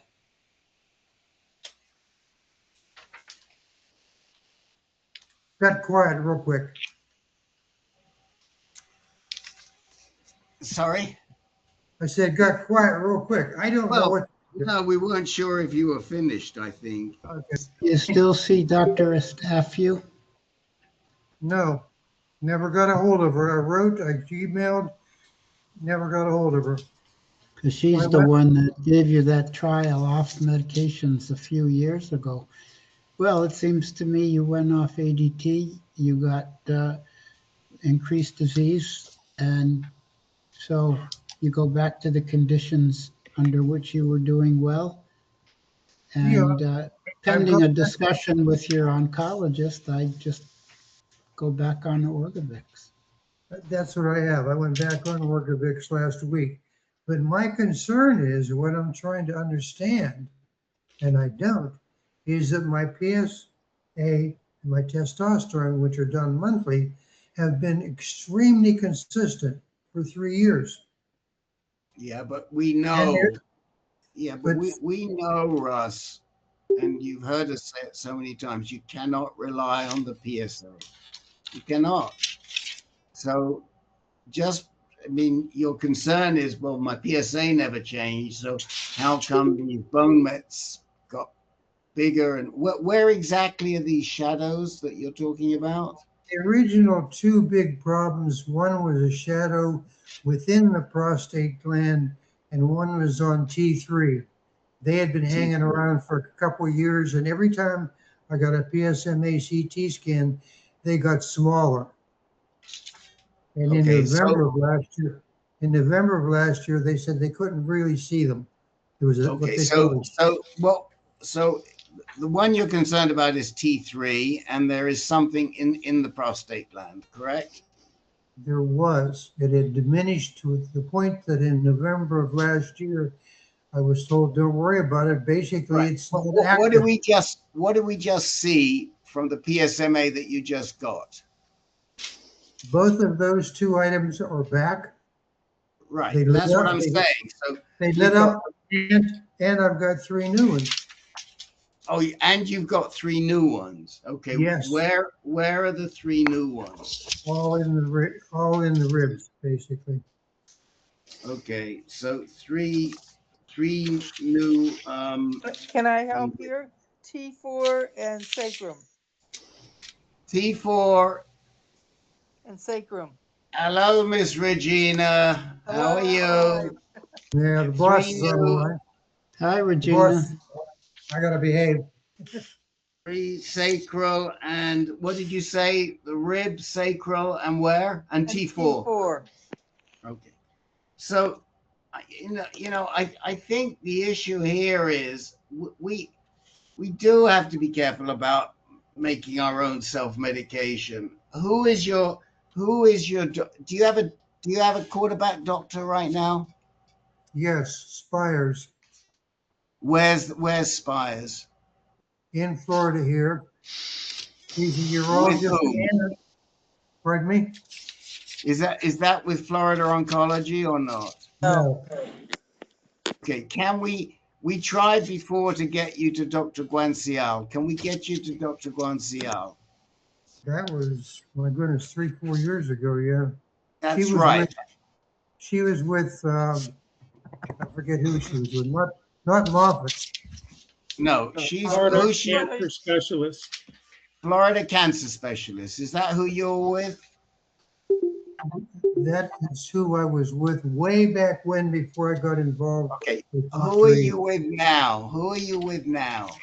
Spires, Kevin Spires. Yeah, and who's she associated with? He is he's a urologist. He's a urologist. Okay. He's the urologist. Okay, Russ, you've been coming to us for how many years? Why is a urologist running your care? Why? Why? Yes.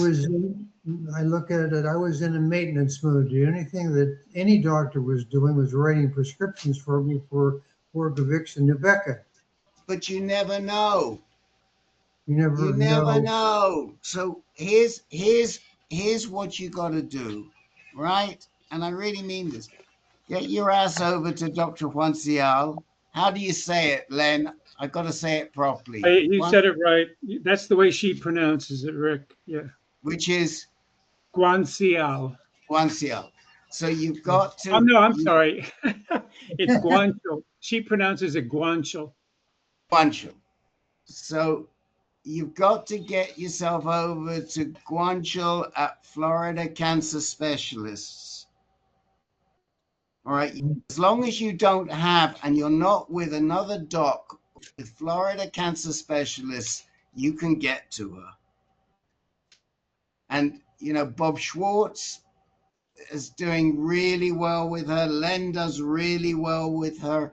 And it's not that far for you to get to Sarasota, right, Len? Yeah.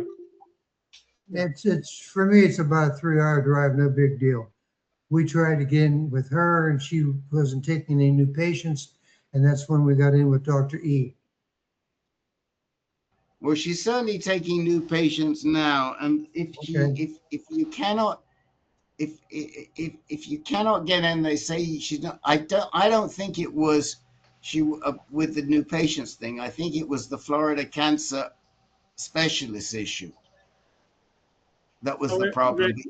For a while, they needed to pull her into female GU cancers, but then they hired more people to take care of that specialty, and then she went back to male GU, which is where she's been there for at least the last two years. Right. So let's try and get, if you've got any issues, let Len know or let me know, and we'll write to her and we'll try and get you back to her. So understood, appreciated. Now, and it's 3 hours from where you are to Sarasota? Yeah, I'm north of Tampa. Tampa's an hour. Okay, well, Sarasota's an hour south. I know that because I've talked to Bill frequently. Oh, it looks like Bill joined us. So we may be able to cut your journey by an hour from 3 hours to 2 hours. Whatever. Okay. No, I'm saying that's the driving is not a problem. Okay, but that's where we got to get you, and I think you've got to go back on the Orgovix, and we've got to try and see if we can how those spots respond.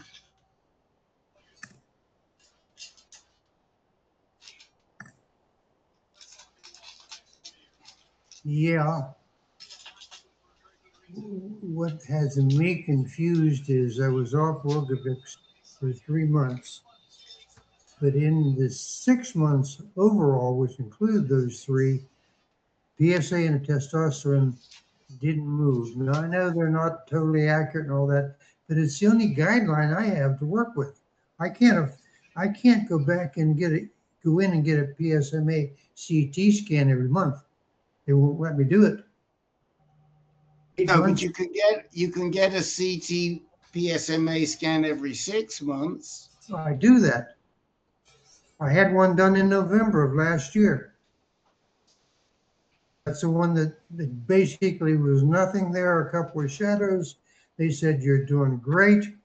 I was happier than a pig, and you know what? That's why but then you went from mono from doublet to mono, and that may have had some impact. May have, I don't know. That's where I'm Len, trying to. You want to address this one with Russ? Well, first of all, Russ is saying that his testosterone remained at under 10, right, Russ? Yes, yes. So I would say he's just become castrate resistant. It has nothing to do with the fact that he went to monotherapy, doublet. So we're just in a new phase now, and Dr. Guancho would be a great guide for you with your current state of disease. Is there a test for that, or how do you know that it has shifted? Well, because you're radiographically, you have new lesions. The cancer's growing, even though you have a castrate level of testosterone. So by definition, you're what they call metastatic castrate resistant. Okay. That's by definition. Keep forgetting the other thing. Oh yeah, so what's happening is not uncommon, Russ, that after years of treatment, 20 to 30% of guys will have what they call radiographic progression without PSA progression. That's your category. Your PSA is not progressing, but they do a scan and they see progression. That happens, 20 to 30% of the time. Yeah. Okay, that I did not know. Yeah. So that's the only way really of knowing is get the scan every 6 months to see where I'm at. Exactly. Right. Now, well, not the only way, because in some guys, the PSA also increases. It may increase as well, but it doesn't always increase. And this is one of the things that we've learned, that we cannot rely just on the PSA. We have to be doing these PSMA scans. This is the work that Armstrong did at Duke, and which trial is it, Len? Extend, was it? Which trial is it now? Arches. Arches. Yeah. This is the work in the arches that we write about. Don't rely just on the PSA, but Len's 100% right. This is typical. Now, what may be the case for you is you may be a candidate to do some Pluvicto right now. That might be it might be good timing for you to do Pluvicto, some radioligand therapy, and maybe not as much as a full 6 sessions. And that's worth a discussion with Dr. Guanchu. How'd I do, Len? Dr. Guanchu, how'd I do? Perfect. Thank you. So that might be the discussion with Dr. Guanchu. What maybe we should do a little RLT, but not the full 6 sessions. Dr. John, do you have anything to say on that one? Sure. Yeah. When I said what I said, I didn't realize that the testosterone level hadn't budged at all. So, what I said about simply going back on Orgovyx was based on the idea that you were still hormone sensitive. But if your testosterone level is still in the single digits, then yeah, I perfectly agree with Len.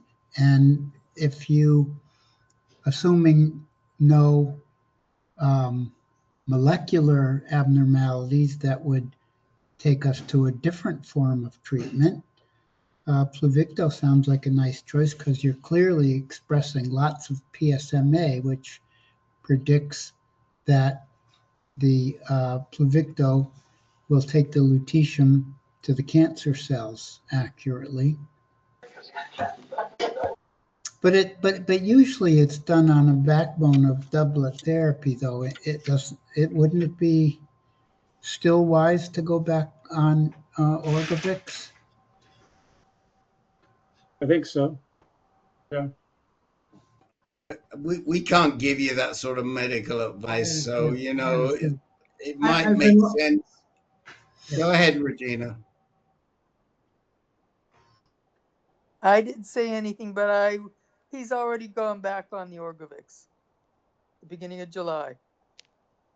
Okay. But I think Dr. Guanxiao makes a lot of sense. To me, it does.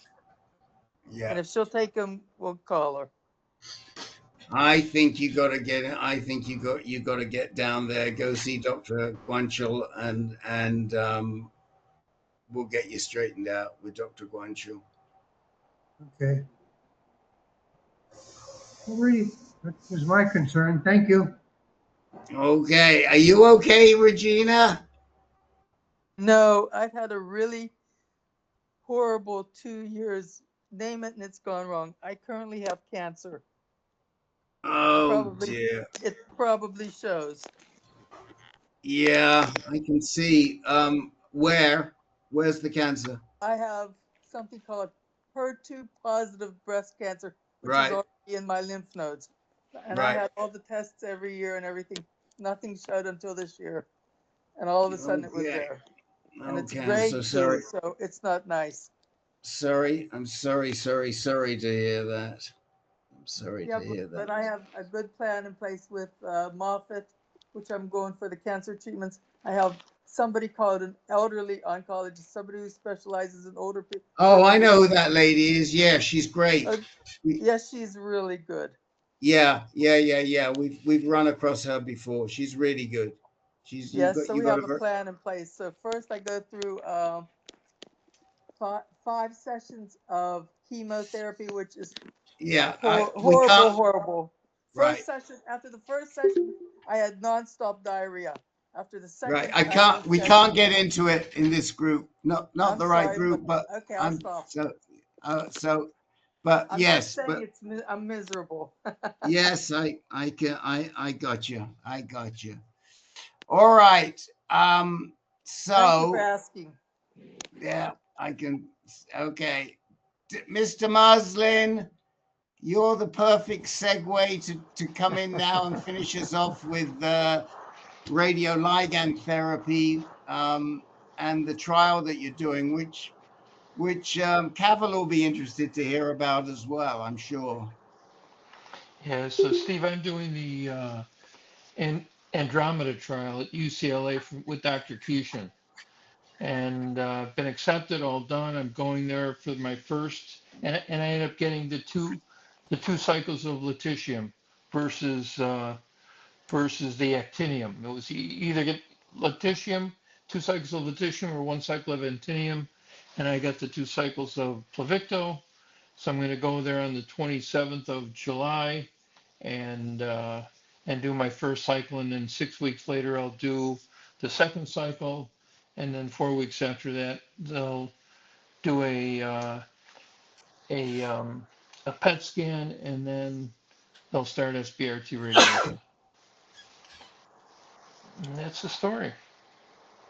So Steve, this trial is spot radiation on the metastases. It's for people who are oligometastatic, accompanied by some radioligand therapy, either alpha or a beta, and no hormone therapy.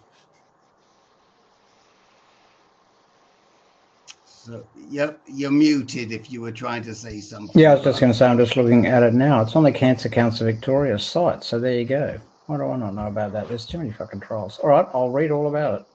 Yeah, and we know Kishan really, really well. But it's a very interesting, and David, what year were you diagnosed? 2017. 2017. So and yeah. For the last 3 years, I've been doing the on and off of darolutamide. Okay. I'd be on for 6 months. I'd be off for 6 months. I'd find a spot or two. They hit it with SBRT radiation, and I get back on the darolutamide. So I've done. Yeah, I remember your sort of treatment program and mine have been sort of pretty similar for a while. Yeah, I did that for intermittent ADT. Yeah. Exactly. So Len and I have kind of been doing the same thing Len's been doing it longer than I have. I think I've been doing it for 3 years. I've been doing it for 6. Yeah. So it'll be interesting if it'll extend that 1 year cycle. So I'm willing to give it a try. Yeah. See if you can convince Michael Hoffman to replicate the trial for you, Steve. They're doing it. Oh, they are doing it at Peter Mac. I didn't think they were doing it anywhere. I thought they were only doing it at UCLA. At UCLA on the trial site. They only list UCLA, but it would make sense they were doing it elsewhere. Steve, you like to travel. Maybe you can do it at UCLA. Yeah, maybe. I could do it with the PCRI conference. I haven't been there for a while. This is like with another drug, like AZD9750. Oh, don't know. I'm the only location. The link to the Andromeda trial is in the chat window, Steve. That's probably where you saw it. Yep. And the only thing they're showing there is Los Angeles. But that AZD isn't that the actinium drug? It's interesting. There's another one called ANDROMEDA, just to make life difficult. There's 2 trials called ANDROMEDA, just to make life difficult. Oh, okay. So the link in the show notes is different to the. There's another one called ANDROMEDA, which is actually an AstraZeneca drug. Weird. Okay. How can you call 2 trials the same thing? Yeah, there you go. 2 trials with the same name. How annoying. Well, that's yes. Okay. That's certainly confuse a cat. Yeah. And they're both for bloody prostate cancer. Okay. All right, guys. Now, is there anybody who came in late who's still with us and who needed time? Because now's the time to put your hand up. If you came in late and we didn't check with you and you still would like time, put your mitt up. Because if not, I could go back. I'm going to go back and watch some more footy.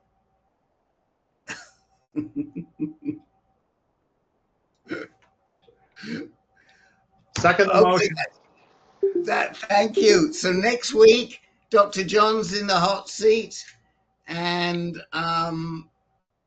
we'll see you all. And I've already got some good things for the reminder. So there you go. Thank you, everyone. Thanks for your help. Good night, everybody. Good night. Trying.